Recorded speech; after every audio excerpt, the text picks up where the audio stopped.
Aha. Check 1 2. Yo, what's up, everyone? Welcome to your only channel, A Decent Trader. So, whomever is watching this video, मैं पहले ही बताना चाहता हूँ कि आप लोग एक decent ट्रेडर बनने की कैटेगरी में ही हैं, तभी आप ये लोग वीडियो देख रहे हैं. Trading should always be very decent, क्योंकि यहाँ पर जब डिसेंसी के अलावा बहुत सारे इमोशंस आते हैं ना, तो वो कब आपका घर चला जाएगा आपको पता भी नहीं चलेगा. तो बात करते हैं सबसे पहले यूरो यूएसडी. आज बाय द वे ओवल की स्पीच है, तो आज न्यूज ट्रेडिंग करेंगे, कम लॉट से करेंगे, बट एक अच्छा सिंगल साइडेड मूव अगर आया ना तो भाई साहब कुछ पकड़ने की कोशिश करेंगे. 10:05 पर है ये. ओके, अभी 7:30 बज रहे हैं. तो यहाँ से एक बाइंग बहुत अच्छी आई है एंड ऊपर से एक ट्रेंड लाइन भी है, तो डायरेक्टली जंप इन नहीं कर सकते हैं. 30 मिनट का ही कैंडल मुझे क्लोजिंग देखना था कि कैसा होता है. तो 30 मिनट का कैंडल काफी अच्छा क्लोज हुआ है, एकदम हैमर कैंडल हुआ है विद ग्रीन बॉडी. तो यहाँ से बाइंग प्रेशर है. कल हमने इधर की तरफ कहीं एक पर्टिकुलर ट्रेड एंटर किया था और ये काफी एक साइड पे मूव हुआ है, but again it came down. फिर यहाँ पे थोड़ा सा ये हॉल्ट कर रहा है.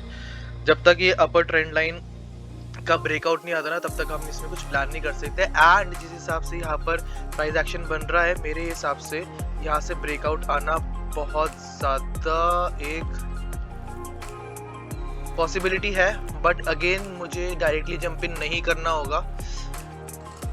अगर मैं यहाँ पर कुछ प्लान करता मे बी, तो हम लोग कुछ, बट जिस हिसाब से बाइंग आ रही है ना, उस हिसाब से फिर ये कैंडल क्लोजिंग पर देखते हैं, क्योंकि अभी open is equals to low है और ऊपर से सेलिंग प्रेशर भी है, तो डायरेक्टली जंप इन करना बेवकूफ़ी होगी. इधर से ऊपर से एक ट्रेंड लाइन है, ऊपर से एक रिजेक्शन भी है. तो लेट्स सी, अगर इस लेवल का कुछ अच्छा सा एक पर्टिकुलर हमें दिखता है ब्रेकआउट सस्टेन होता हुआ, तो हम करेंगे. वैसे 30 मिनट में ये एक लोअर विक बनाने आ रहा है अब कैंडल. देखो अभी ये कितना अच्छा बुलिश था, पल भर में ये हो गया है एकदम बेयरिश. ओके, तो 5 मिनट में है खतरा. वैसे 1 मिनट में भी हम लोग एंटर कर सकते हैं. Let's enter. क्या जा रहा है, छोटा छोटा लॉट हम लोग एंटर करेंगे. Euro USD I will enter with, let's see कितना, इसको थोड़ा सा जूम इन करना पड़ेगा. यहाँ से हम लोग एंटर करने की कोशिश कर रहे हैं, बट जिस हिसाब से, चलो 1 मिनट 35 सेकंड की कैंडल है, इसको एक बार क्लोज होने देते हैं, उसके बाद हम लोग कुछ प्लान करते हैं यहाँ पर. बट जिस हिसाब से यहाँ पर बाइंग का सिनेरियो बन रहा है बड़े टाइम फ्रेम पे, तो मैं बड़े टाइम फ्रेम पे अलाइंड हूँ कि यहाँ से बाइंग ही आएगी, क्योंकि जिस हिसाब से मेरा 4 आवर बन रहा है वो भी बहुत ज्यादा, मतलब तुरंत में बहुत बुलिश है. और यहाँ पर थोड़ी सी ना ये डोजी कैंडल्स बन रही है, 4 डोजी कैंडल, और ये 5th कैंडल है.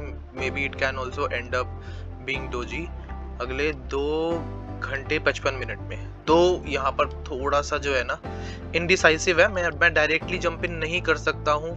I can not jump in for buying, but हाँ मेरा overall bias is buying. But अगर मैं छोटे टाइम फ्रेम पे जाता हूँ तो यहाँ पर कुछ एक स्कैल्प मुझे करने के लिए प्रेफरेबली प्लान करना होगा. तो लेट्स सी, अगर मैं कुछ प्लान करता हूँ तो देखते हैं. बट जिस हिसाब से यहाँ पर अगर मैं 1 मिनट स्विच करता तो 1 मिनट इज टेलिंग मी कि अभी रुक जाते हैं तो ज़्यादा सही रहेगा, क्योंकि जिस हिसाब से ये सेल ऑफ आया है वो भी इस लेवल से, it's not a good indication कि यहाँ से डायरेक्टली बाइंग पे जंप इन करना चाहिए. 5 मिनट देख लेते हैं. 5 मिनट में नीचे एक बहुत अच्छा बाइंग सिनेरियो बन रहा है, and also we have successfully reached our break even point. तो शुक्र है हम लोग वापस से ब्रेक इवन पे पहुंच गए हैं. फिलहाल के लिए ये जो कैंडल यहाँ पर बना है, मैं एक क्लोजअप ले लेता हूँ. 5 मिनट पे यहाँ पर काफ़ी सारे लोग जो है वो ट्रैप हुए हैं. यहाँ पर भी बाइंग है, तो ये काइंड ऑफ अभी ना, मतलब एक साइडवेज मार्केट में है. तो अगर इस लेवल पे आए तो सेल करो, इस लेवल पे आए तो बाय करो, बस यही है. और इसके अलावा तो इस मार्केट में हम कुछ नहीं कर सकते. और बीच में एंटर मत करो, बीच में आप बायस नहीं बना सकते हो. बट या मतलब जिस हिसाब से यहाँ से सेलिंग आई है, EMA के नीचे क्लोज किया है. लेट्स सी, अगर ये काफ़ी अच्छा कैंडल बनता है, ब्रेकआउट सिनेरियो बनता है, तो फिर जंप इन करेंगे, कुछ देखते हैं. अदरवाइज तो मुझे नहीं लगता कि यहाँ से एक बार में ये इसको उड़ाएगा. तो बड़े टाइम फ्रेम के हिसाब से हम छोटे टाइम फ्रेम के लिए कुछ बायस एज सच स्कैल्पिंग के लिए नहीं ले सकते. गोल्ड देख लो भाई साहब, गोल्ड क्या उड़ रहा है, wow, just looking like a wow. तो गोल्ड की सारी ड्राइंग्स हटाता हूँ मैं. गोल्ड इन 1 डे, वाह भाई साहब, नहीं मान रहा गोल्ड. और आज भाई न्यूज़ है, पिछली न्यूज़ में बहुत कुछ हुआ था। बायर्स सेलर्स दोनों उड़े थे। एवर हाईएस्ट लगाया था मार्केट ने न्यूज़ पे भी, वापस से अब ये एवर हाईएस्ट पे ही है। तो slow and study price action अगर एवर हाईएस्ट पे ले जाता है या फिर बुलिश होता है तो वो सस्टेन कर सकता है। वो सस्टेन करने के ज़्यादा चांसेस है। अगर सडन कोई वॉलेटिलिटी, अगर कोई न्यूज़ है या फिर XYZ रीज़न, लिक्विडिटी हंट है, तो वो सस्टेन नहीं करता है। तो बेटर है कि उसमें कुछ और प्लान करो। 4 आवर में यहाँ पर एक रेड कैंडल बन रही है जो प्रीवियस मेरी कैंडल है विच इज ओपर इज इक्वल्स टू हाई, इसको ये कवर करने के लिए ले जा रही है। अगर मैं 5 मिनट पे देखता हूँ तुरंत, तो 5 minute, yes gold is giving us a very good indication of selling. यहाँ से हम गोल्ड को सेल कर सकते हैं। ज़्यादा हम लोग नहीं मतलब ज़्यादा हम लोग एम नहीं करेंगे। अगर मैं 4 आवर के हिसाब से देखूँ तो 4 आवर कब में बदल जाएगा ये भी नहीं पता है। सी वाली कैंडल कितना एक डोजी कैंडल बनी थी, तो इस लेवल पे काफी सारे बायर्स थे। अभी इस लेवल पे काफी सारे बायर्स हैं, तो इस लेवल का अगर कंप्लीट ब्रेकडाउन जब तक नहीं आता है we can not enter, prohibited. Same कुछ यूरो यूएसडी जैसा ही यहाँ पर भी सिनेरियो बन रहा है। पैरेलल चैनल, 5 मिनट है, नीचे से बाइंग आ सकती है। अभी तक कोई कैंडल ऐसा क्लोज नहीं हुई है और ये अपनी एक ओवरसोल्ड कंडीशन में भी है, तो यहाँ से बाइंग आ सकती है। अगर इस लेवल के ऊपर एक कैंडल बनती है ना, सेम कैंडल लो के नीचे का, हम लोग स्टॉप लॉस रख के कुछ बाइंग की कैंडल बनाएंगे क्योंकि ये एक बाइंग जोन में है, तो यहाँ से बाइंग आ सकती है। अगर इसका एक ब्रेकडाउन करता है तो may be that is a complete different thing. तो फिर यहाँ से जितनी भी बाइंग हुई है और ये कहाँ तक होगा ये नहीं पता है, बट हाँ एक आइडिया लगा सकते हैं हम लोग फिबोनाची से एटलीस्ट 50 to 60% ये रिट्रेस मे भी करे। बट जिस हिसाब से गोल्ड बना है उस हिसाब से तो इसने अपने स्विंग्स का 50% भी नहीं दिखाया। अगर मैं कोई भी स्विंग ले लो, ये स्विंग हाई लो ले लो, ये स्विंग हाई ले लो, ये 50% रिट्रेस कभी हुआ ही नहीं है। ये एक लेवल का डिप आया, वापस ऊपर गई, वापस इस डिमांड जोन पे आया, ऊपर बूम, एक लेवल का डिप आया, अभी यहाँ पर होल्ड कर रहा है, यहीं पर ये होल्ड करता रह जाएगा। तो सबसे बढ़िया है अगर मुझे यहाँ पर कुछ एक अच्छा सिनेरियो मिलता है बाय करने का। गोल्ड में हम प्लान कर रहे हैं, तो गोल्ड में we can plan for a good setup of buying. ये कैंडल मुझे सस्टेन करती हुई नजर नहीं आ रही और 6 मिनट में ये कैंडल क्लोजिंग भी है 15 मिनट की, ठीक है, और नीचे से भी ये बाइंग में जा रहा है और 5 मिनट में भी है। चलो ठीक है, एक छोटा सा ट्रेड यहाँ प्लान कर सकते हैं हम लोग। 0.02 से अगर मैं एंटर करूँ, स्टॉप लॉस तुरंत कैंडल लो को रखता हूँ तो अराउंड $8 जाएगा, ठीक है। थोड़ा 45 सेकंड्स का कैंडल है, लेट्स सी। अभी डायरेक्टली जंप इन नहीं करेंगे, कैंडल क्लोज होने देते हैं, एटलीस्ट ये कैंडल क्लोज होने देते हैं। अगर सोचो यहीं से डंप आ गया इसी कैंडल में तो फिर फंस जाएंगे हम। यहाँ पर फंसना नहीं है। अगर ब्रेकआउट का कुछ फेलियर नज़र आता है तो उस केस में we can actually aim for another liquidity high. एक लिक्विडिटी ये है मेरे पास और दूसरी ये पर्टिकुलर रेक्टेंगुलर जोन है, बट जिस हिसाब से हमारा बन रहा है स्ट्रक्चर उस हिसाब से मे बी ये चला जाए नीचे। 10 सेकंड की कैंडल क्लोजिंग है, 7 5 4 3 2 1, कैंडल क्लोजिंग ठीक हुई है, हम बाय कर सकते हैं। चलो मैंने बाय किया है, एक छोटा सा ट्रेड यहाँ पर प्लान करते हैं। टीपी रहेगा बस इसी कैंडल के हाई पे यहाँ पर, ओके। छोटा सा ट्रेड है, एकदम डिमांड और सेलिंग, सप्लाई डिमांड जोन का बायस है। नीचे आया मैंने बाय किया, ऊपर आया मैं सेल करूंगा जब तक कोई अच्छा कुछ ब्रेकआउट ना मिल जाए, सिंगल डायरेक्शन का मूव ना मिल जाए। आ तो रही है बट इसने विक नहीं बनाया है। अगर ये वापस नीचे जाता है तो मे बी अपना स्टॉप लॉस ले जाए। ये अराउंड $9 का स्टॉप लॉस रहेगा और $14 to $15 हम लोग इसमें कवर करने की कोशिश कर सकते हैं। तो इसमें हमारा स्टॉप लॉस जा सकता है 5 minute. Fuck, alright, 5 minute is at fault. थोड़ा यहाँ से अब कॉशियस होकर खेलना पड़ेगा। दिन का पहला स्टॉप लॉस लग सकता है आज। फर्स्ट मोमेंटम, कोई कैंडल क्लोज नहीं किया, ठीक है। मैं समझ गया मैं कहाँ फंस रहा हूँ ऐसे पैरेलल चैनल्स में। तो मैं फंसता हूँ इधर।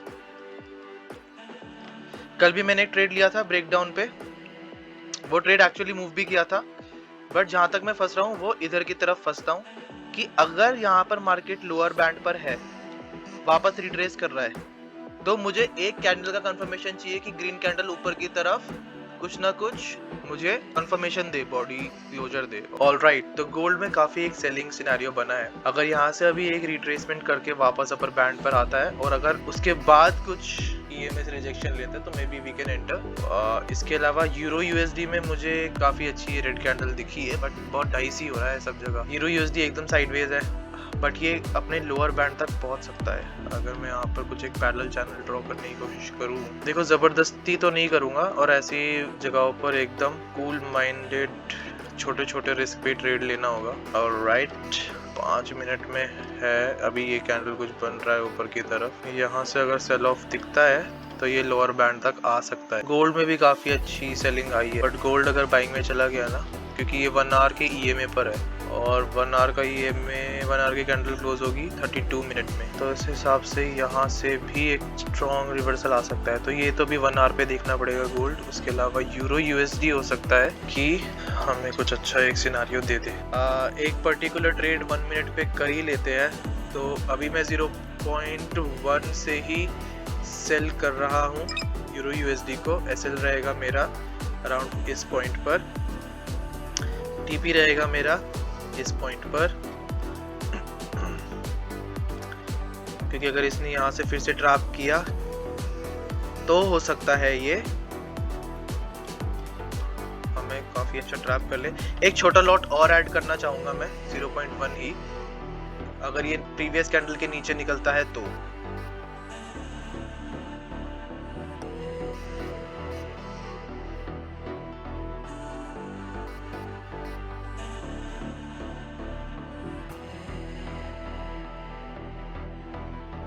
यहाँ से बाइंग आई तो एकदम ट्रैप हो जाएंगे, तो दोनों में ही ट्रैप ना बने इसलिए मैं दोनों के ही स्टॉप लॉस को कम कर देता हूँ। एक स्टॉप लॉस गया मेरा और ये दूसरा स्टॉप लॉस भी जाने वाला है। ये दूसरा स्टॉप लॉस गया मेरा, ठीक है। ट्रैप बन रहा है यार, अभी मार्केट बहुत चैलेंजिंग है, कहीं से भी एंटर कर लो। एक साइड का मोमेंटम मिलना स्कैल्पिंग के लिए थोड़ा मुश्किल है। नहीं, हमने फिर भी अपना लॉस को बहुत मेंटेन कर लिया। एक में 3.6 दिया, एक में 3, ठीक है। Overall with in loss limit है, $16-17 का लॉस हुआ है। एक ट्रेड भी अगर अच्छा मिल गया ना कवर कर लेंगे। ओके, सो इन गोल्ड मैं यहाँ पर एक सेटअप काइंड ऑफ मैं टेस्ट कर रहा हूँ। EMA से बहुत अच्छा रिजेक्शन आया है पहली बार 1 आवर कैंडल का, 20 मिनट स्टिल यहाँ पर बना हुआ है। छोटा टाइम फ्रेम पे अगर मैं स्विच करता हूँ अगेन 45 मिनट पे भी है, तो काइंड ऑफ ये जो लेवल है मेरा इस कैंडल का विक, ये मेरा प्रोटेक्टेड है, अभी ये प्रोटेक्टेड है, ठीक है। अगर ये ही जो हमारा स्ट्रॉन्ग बाइंग आया था, अगर इसको कंटिन्यू होना होगा तो यहीं से ही कंटिन्यू होगा। तो यहाँ पर दो चीजें हैं, छोटे टाइम फ्रेम पे मैप करूंगा मैं इसको। फर्स्ट, एक ये मेरा ऑर्डर ब्लॉक है और प्लस एक बहुत क्रूशियल पॉइंट है जहाँ पर ये भी है। यहाँ पर ऑब्जर्व करना होगा मार्केट को। यहाँ पर जितने भी सेलर्स हैं, इधर इधर इधर एंड इधर जितने बन रहे हैं, अगर इस लेवल के ऊपर मार्केट ने कुछ ब्रेकआउट दिया, दैट मींस ये सब लोग ट्रैप हो जाएंगे और हम यहाँ से फिर बाय कर सकते हैं। हो सकता है मार्केट तुरंत में बाय नहीं करेंगे क्योंकि नेक्स्ट कैंडल का एक विक बनाने मार्केट नीचे आइडियली आ सकता है, तो इधर एक बाइंग का सेटअप बन सकता है अकॉर्डिंग टू मी। बस इसमें बहुत पेशेंस और एक पिन पॉइंट एंट्री जिसको बोलते हैं ना, एग्जैक्ट पिन पॉइंट एंट्री, वो फाइंड आउट करना है और वही फाइंड आउट करना बहुत चैलेंजिंग है। And we will accept today's channel. Already we are at 2 stop losses. We are going for our third trade. तो ये जो थर्ड ट्रेड होगी ये बहुत ही ज्यादा सोच समझ के की जाने वाली ट्रेड होगी। मार्केट में एक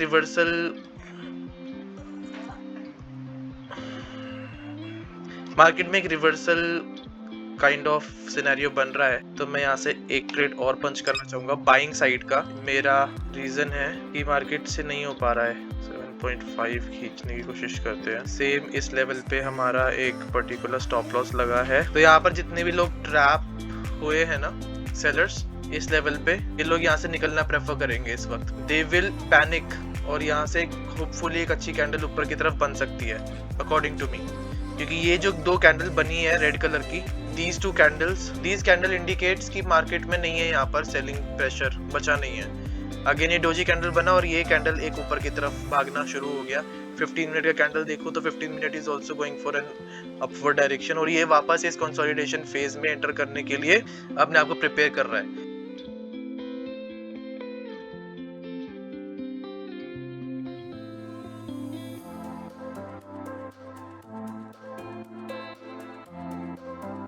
तो अभी जो हमने डायरेक्शन पकड़ी है, जिस हिसाब से हमने यहाँ पर एक ट्रैप को आइडेंटिफाई किया है इस लेवल पे, वो हमने बहुत अच्छे से किया है और यहाँ से वापस हमारी डायरेक्शन में मार्केट मूव हुआ है। ये फर्स्ट कंफर्मेशन है, ये ट्रेड चल सकता है हमारी डायरेक्शन में।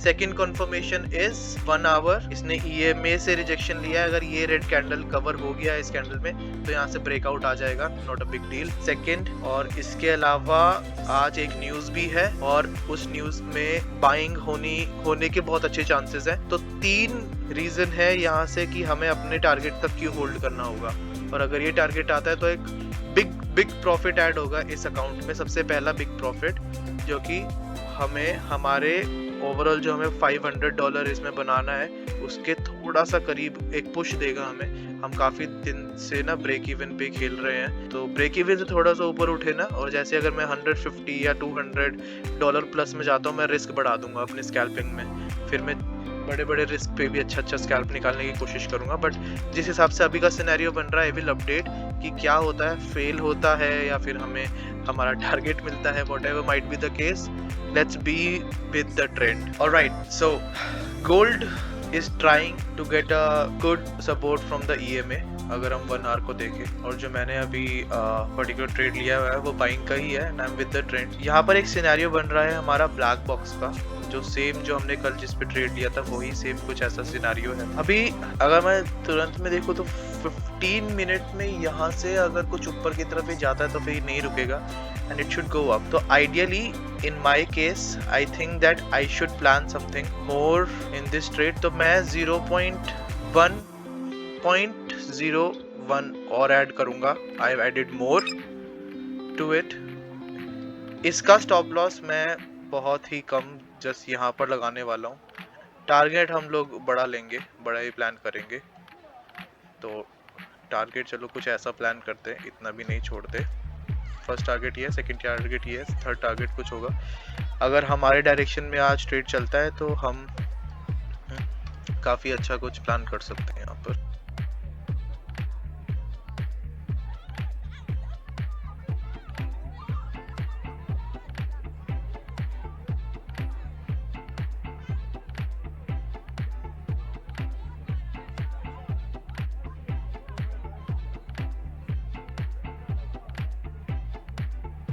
अब रियलाइज होता है कि पहले एक वक्त था जब मैं मतलब बहुत ही ज्यादा revenge trading without any risk reward management और फोमो ट्रेडिंग बहुत करता था।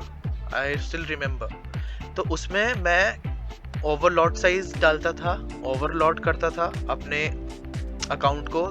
तो मैंने $100-150 बहुत देखे हैं, लेकिन मैंने इसके अगेंस्ट में -200, -400, माइनस क्या बताऊं मैं आपको, ये नंबर भी मैंने देखा है। अब अगर आप 100-150 हर एक ट्रेड में एम कर रहे हो और आपके पास कोई रिस्क मैनेजमेंट नहीं है प्रॉपर फॉलो करने के लिए, तो हाउ कैन यू एक्सपेक्ट कि आपको बड़े नंबर्स मिल जाएंगे। मेरे कहने का मतलब है नेगेटिव में भी तो आप फिर आप बुक कर पाओगे ना, करोगे ना किसी दिन। So that is the reason why मैंने अब अपने आप को रिस्ट्रिक्ट कर दिया है $10-15 पे, कि अगर मैं एक ट्रेड में एंटर कर रहा हूँ मैं $10 का मैक्सिमम उसमें, या $15 या $20 का मैक्सिमम एक स्टॉप लॉस प्लान करूंगा। उसके अगेंस्ट में अगर मैं निकालने आऊंगा तो अगर मुझे $40 से $50 भी मिल रहे हैं, मेरे लिए that is more than enough. और अगर मैं ये चीज डे ऑन डे बेसिस पे हर एक दिन आके कर पा रहा हूँ, कंसिस्टेंटली कर पा रहा हूँ, अपने लूजर्स को कट कर रहा हूँ, अपने लूजर्स को कम से कम डिफाइन करके चल रहा हूँ, अपने स्टॉप लॉस को कम से कम रख रहा हूँ मार्केट में, तो मैं ज़्यादा सस्टेन कर पाऊंगा और एक अकाउंट को मैं बहुत अच्छे से चला पाऊंगा। And everything is just sizing up, exponential growth with profits. अगर मैं प्रॉफिटेबल हूँ मार्केट में, अगर मुझे प्रॉफिट मिल रहे हैं on weekly basis or maybe daily basis and I'm more often in profits, तो मैं कहीं ना कहीं धीरे धीरे slowly and gradually अपने अकाउंट को ग्रो कर लूंगा। लेकिन अगर मैं ऐसे रहूं, ये बहुत मतलब मैं अपने ग्राफ को बहुत वॉलेटाइल बना रहा हूँ कि मैं एक पल में देखा प्रॉफिट, दूसरे पल में देखा लॉस, तीसरे पल में प्रॉफिट, तीसरे पल में लॉस, फिर वो पूरी साइकोलॉजी ला लेते हैं। तो क्यों ना, अगर मैं लॉस कर ही रहा हूँ, अगर मैं ज्यादातर लॉस ही कर रहा हूँ मार्केट में, क्योंकि मैं अपने आप को एकदम इंटरमीडिएट एमेच्योर ट्रेडर बोलता हूँ, I am not a pro. तो अगर मैं लॉस कर रहा हूँ तो क्यों ना कम करूँ, कम लॉस कर करके सीखूं। और ट्रेंड को राइड करना, अपने स्टॉप लॉसेस को डिफाइन करना, अपने प्रॉफिट्स को डिफाइन करना, मार्केट में बायस बनाना, होल्ड करना, डिफरेंट मार्केट सिचुएशंस में मैं डिफरेंट सिनेरियोस को टेस्ट कर सकता हूँ। और टेस्ट करने के बाद I will be just training my eyes to such a level, to such an extent कि जब मेरे पास एक अच्छा एक्सपीरियंस होगा ना, I will have that particular edge in the market which will tell me what to do and when to do. अभी मुझे ये पता है कि what not to do and when not to do. मुझे पता है कि यहाँ से सेलिंग का ट्रेड नहीं बनाना और अभी नहीं बनाना, मुझे सिर्फ और सिर्फ अभी बाइंग का ट्रेड बनाना है। लेकिन ये जो मैंने बाइंग का ट्रेड बनाया, क्या ये चलेगा? क्या इसके चलने की 100% प्रोबेबिलिटी है? नहीं है। लेकिन इसके चलने के is more than 70% probability। क्या मेरा टारगेट आएगा? ये मुझे नहीं पता।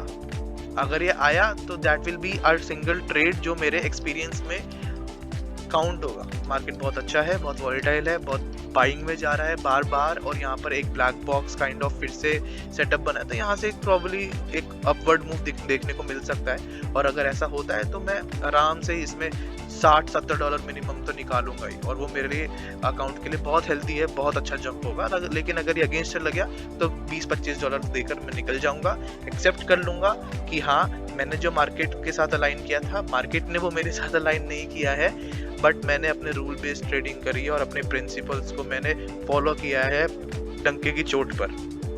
बाकी भाड़ में जाए, जहाँ जाना है जाए, मैंने अपने रूल बेस्ड ट्रेडिंग से मैं नहीं हिला। और यही डिसिप्लिन, यही कंसिस्टेंसी एक दिन मुझे आगे ले जाएगी ट्रेडिंग में। And I really want that day for my self कि मैं दुनिया के टॉप ट्रेडर्स, टॉप स्कैल्पर्स की गिनती में एटलीस्ट आना शुरू करूँ। लोग मुझे जानेंगे कि हाँ, ये बंदे ने एक एज बनाया है, और इस एज बनाने के लिए इसको काफ़ी टाइम लगा है। इसका जितना एक्सपीरियंस है वो ये रिकॉर्ड करके यूट्यूब पे डाल रहा है, इसकी जो भी पुरानी वीडियोस हैं वहाँ से भी काफ़ी लोग सीखेंगे। ये सब जो मैं कर रहा हूँ अभी मेरा इनिशियल फेज है, और मैं इन सबको रिकॉर्ड इसलिए करना चाहता हूँ ताकि मैं भी इनसे अपनी गलतियों से सीखूं, और जो ये वीडियो देख रहा है वो भी यहाँ पर कुछ ना कुछ तो सीख कर, कुछ ना कुछ तो आप ऑन टेबल लेकर जाओगे। ऐसा हो ही नहीं सकता अगर आप मेरे चैनल पे आए हो और मेरी वीडियोस देख रहे हो और आप कुछ भी ना लेकर जाओ यहाँ से। आप यहाँ से लर्निंग 100% लेकर जाओगे। मे भी हो सकता है कि you are not at all interested in trading, but फिर भी you are in my known, or maybe my friend, my relative, whomever you are, if you are watching this video, I am actually showing you a pathway, a gateway, a whole universe, a whole world where you can actually step out of the matrix. So ये जितना भी process मैं बना रहा हूँ, जो भी ecosystem मैं अपने लिए बिल्ड कर रहा हूँ, मेरे लॉसेस देखकर कोई भी ये मत सोचना कि मैं खराब ट्रेडर हूँ या ऐसा कुछ भी। मतलब देखो, ऑब्वियसली मुझे भी आता है ये, जबकि मैं लॉस करता हूँ तो मुझे भी लगता है कि यार मैं शायद नहीं कर पाऊँगा। बट क्यों मुझे ऐसा लगता है कि मुझे बस प्रैक्टिस की ज़रूरत है, और एक बार अगर मेरे पास इतना इनफ डेटा है, इतनी प्रैक्टिस है कि मुझे पता है कि हो जाएगा, आज नहीं तो कल हो जाएगा। बस मुझे मार्केट में टिके रहना है, मुझे हर एक मार्केट में ट्रेड करना आना चाहिए, मुझे हर एक मार्केट सिचुएशन में काम होना होगा, मुझे रिस्क रिवॉर्ड पे मेहनत करनी होगी, और अपने आप को 1% बेटर करना है every day, whether it is losses और profit, doesn't matter, both are part of the game, both are part of the process. यही सब चीज़ें मैं अपने आप को समझाता हूँ हर एक दिन। रूल्स लिखता हूँ कि मुझे बस, जब मैं अपने जर्नल में वापस रात को जाता हूँ लिखने, तो मैं वहाँ पर एक ही चीज़ लिखता हूँ कि मैंने अपने रूल्स को फॉलो किया है, और मेरे लिए वो बहुत बड़ी बात है कि मैं एटलीस्ट अपने रूल्स को फॉलो कर पा रहा हूँ। मार्केट पीटेगी, मुझे बहुत अच्छे से पीटेगी, और मैं पिटने को तैयार हूँ, लेकिन मैं पिट के सीखने वालों में से हूँ, और मैं यहाँ पर जितनी ज़्यादा दिन टिक जाऊँगा उतना आगे मैं ट्रेडिंग में निकल जाऊँगा। That's it. So whomever is watching this video, this can happen. Trading और गैम्बलिंग में डिफरेंस जो है ना, वो आपको इन वीडियोस में, ये जो मैं step 1 day 1 day 2 day 3 day 4 जितने भी दिन की मैं डाल रहा हूँ, this is the difference. These videos are the difference between gambling and trading. और ये जो डिफरेंस है ना, ये line, this is risk management, that's it. बस रिस्क मैनेजमेंट का खेल है यहाँ पर। बाकी एंट्रीज डिफाइन करना और हमेशा प्रॉफिटेबल होना किसी की बस की बात नहीं है। कोई नहीं 100% यहाँ पर विन रेट के साथ, लेकिन आपने विन रेट को मैं धीरे धीरे बेटर कर सकता हूँ। अभी मेरा अराउंड 47-50% का विन रेट चल रहा है, डिसेंट है, ये भी अच्छा है। अगर मैं स्कैल्पिंग में 40-50% का विन रेट लेकर चल रहा हूँ तो मैं लॉन्ग टर्म के अंदर प्रॉफिटेबल ही निकलूंगा। लेकिन अगर यही विन रेट 20-25% पे आगे गिर जाएगा ना, मैं लॉस करूँगा फिर। और मैंने बहुत लॉस किया है मार्केट में, लॉस कर करके ही मैं यहाँ तक आ पाया हूँ आज की डेट पर। वेल, अभी मुझे लग रहा है कि मार्केट जो है अपने आप को प्रिपेयर कर रही है। पोवल की स्पीच है अभी अराउंड 10:05 PM पर, फेडरल चेयर पोवल स्पीक्स। तो लेट्स सी जब वो बोलेगा तो क्या होता है। हो सकता है कि मार्केट में वापस पिछली तरह, जो पिछली बार एक बहुत अच्छी जो है ना विक बनी थी ऊपर भी और नीचे भी, तो वो भी बन सकती है। या फिर एक डायरेक्शन अगर मार्केट ने पकड़ लिया, हमारा प्रॉफिट भी आ सकता है। बट मुझे प्रॉफिट से पहले अपने लॉसेस को डिफाइन करना है, और अगर मैं लॉसेस को डिफाइन करने में सक्षम हूँ इतना कि मैं हर एक दिन आगे छोटे छोटे लॉस पे ट्रेड कर रहा हूँ, तो मैं इसको बीट कर सकता हूँ मार्केट को। लेट्स सी अभी क्या होता है। ट्रेड कुछ ऐसा चल रहा है। फर्स्ट ट्रेड ये है, स्टॉप लॉस ये है, टारगेट बहुत लंबा है, ऑलमोस्ट 1:4.4 है। सेकेंड ट्रेड इससे थोड़ा सा ऊपर है, तो उसके लिए मैं अगर देखूँ, स्टॉप लॉस ये है, टारगेट ये है, ये भी अराउंड 1:3.4 है। But let's see what happens. All right, तो आप सभी गवाह हैं मैं भी हूँ। हमें मार्केट ने आउट कर दिया है।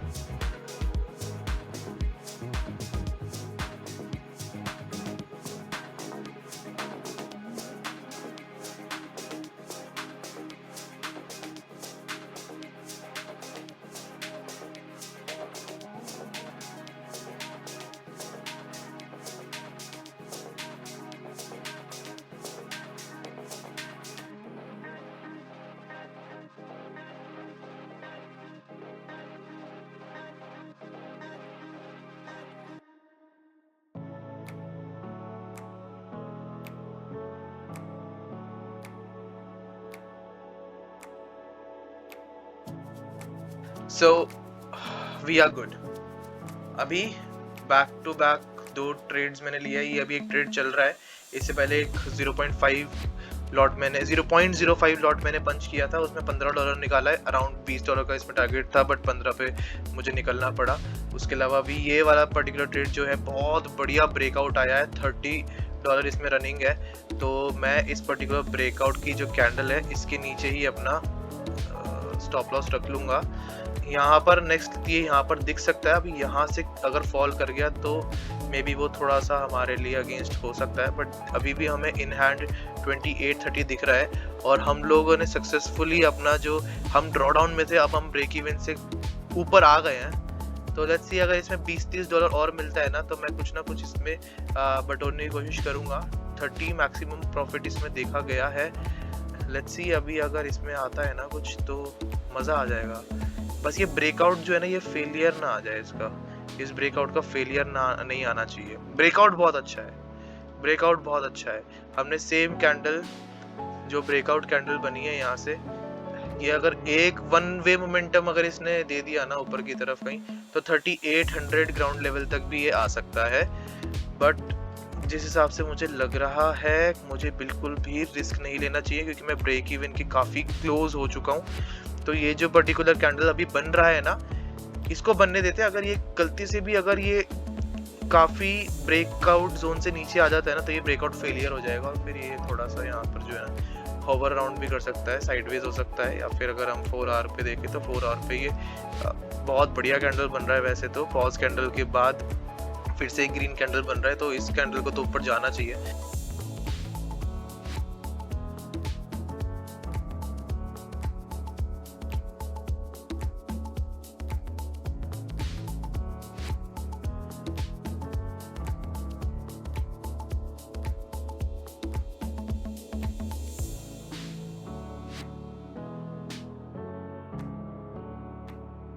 ये ब्रेकआउट आया 5 मिनट का कैंडल, बहुत बढ़िया बना, बहुत अच्छा ब्रेकआउट कैंडल बना है, बट मैं रिस्क नहीं ले सकता हूँ। मुझे $23 इन हैंड मिल रहे थे, एक वक्त पे ये 33 भी चल रहा था, बट मैं थोड़ा $10 टेबल पे छोड़ा, क्योंकि अगर यहाँ से अगर ये फेलियर इस पर्टिकुलर ब्रेकआउट का आ गया ना, तो ये वापस अपने मेन पोजीशन पे आने का कोशिश कर सकता है। तो मुझे इन हैंड जितना भी मुझे प्रॉफिट मिल रहा है उतना भी नहीं छोड़ना है। तो currently we are at break even again, which is a very good thing। मतलब आज अगर मैं अपने लॉस को देखूं, जो मैं लॉस किया था वो सारा मैं रिकवर कर लिया मार्केट से। Right, that's it for today, let's call it a day, and I'll meet you in the next day of this funded challenge by Funding Pips, and signing out, your boy, a decent trader. Peace out. Bye bye.